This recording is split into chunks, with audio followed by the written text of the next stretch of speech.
आडत्या आणि व्यापारी यांच्या वादातून 6 दिवसांपासून लातूर कृषी उत्पन्न बाजार समिती बंद. कोट्यवधी रुपयांचा व्यापार ठप्प. 6 दिवसांमध्ये 5 बैठका झाल्या तरी तिढा सुटेना.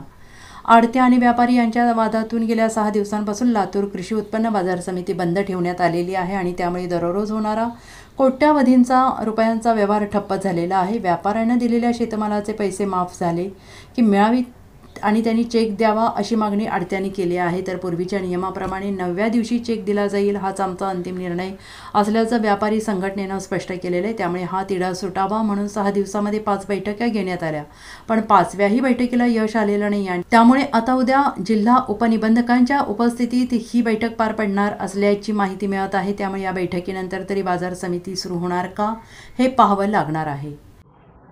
मार्केट कमिटीने पणनचा कायदा हातात घेऊन 2 महिन्याखाली परिपत्रक वाटप केली. ज्या परिपत्रकामध्ये आडत्याने विक्री केलेल्या शेतीमालाचे पेमेंट 24 तासात घ्यावे असे आदेश परिपत्रकाद्वारे बाजार आडत असोसिएशनला म्हणजे आडत्याला आणि खरेदीदाराला दिलेले आहेत.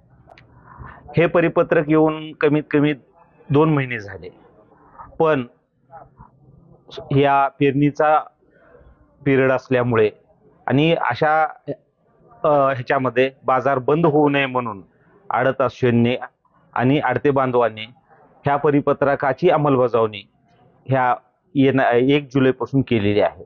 आमचं एकच म्हणणं आहे की जे परिपत्रक बाजार समितीच्या कायद्यानुसार वाटप मार्केट कमिटीने केलेलं आहे त्या परिपत्रकाची अंमलबजावणी व्हावी आणि आम्ही विक्री केलेल्या शेतीमालाचे पैसे आम्हाला 24 तासात मिळावेत एवढीच आमची मागणी आहे. Bureau report SBN Marathi, Latur.